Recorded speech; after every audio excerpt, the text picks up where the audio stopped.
Good morning. This is Congressman Charles Rangel of New York. I'm the chairman of the House Ways and Means Committee. And right now, I guess all the eyes of the country are looking at this current economic downturn and really seeing what it means for hardworking people and their ability to make their needs. The President and the leadership of the Congress has come together in a bipartisan way and put together an economic stimulus package.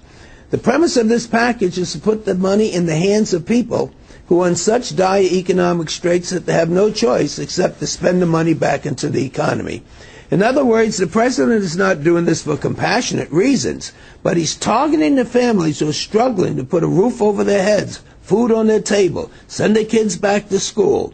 And they want them to get the rebates because they are forced to spend the money to survive. This is not a compassionate act. It's really done in order to spur businesses. They want businesses to be able to serve their goods and their services to people who right now, even though many of them work every day, just can't afford to buy it.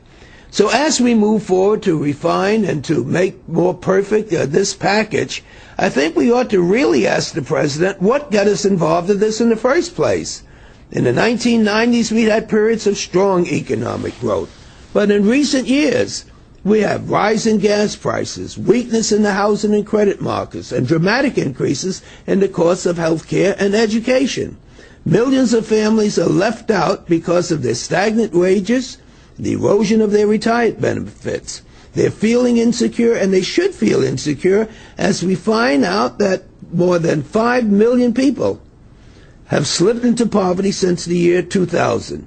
And yet, during this very, very same time period, the incomes of the wealthiest in our nation have grown to new heights. In fact, the share of pre-tax income going to the top 1% of households is at the highest level since 1929. We know what happened in 1929. We don't want to go back there, but there's something wrong with the picture if we find so many people going to poverty. Poverty is deadly.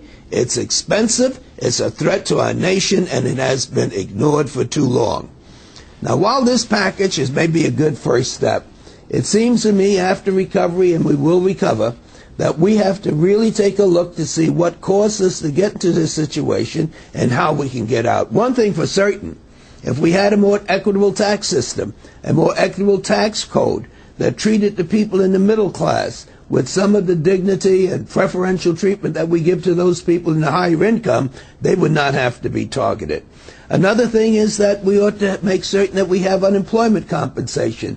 Every time we've had a recession, we've used unemployment compensation to ease the pain of the people that are suffering here. Another thing that we should really take a look at is what are we going to do to provide a public safety net? That is to make certain that we do have universal care, that we do have education for our kids and jobs opportunities, and that we do make certain that our old folks are being taken care of. We look forward to working with the President in a bipartisan way. We haven't enjoyed this in the past, but during the last few months of his administration, it gives us an opportunity to work together to avoid people having to say, I work every day, I want my dignity, I want my pride, and I don't want to have the government to give me a rebate. So, Americans have always been a driving force for change in the world. We've done this since the beginning as a nation. Now it's time for all us to band together, Republicans and Democrats, to work with this president and ask him to help us to rekindle the dream that has faded for so many of our brothers and sisters. This is Congressman Charles Rangel. Thank you so much for listening.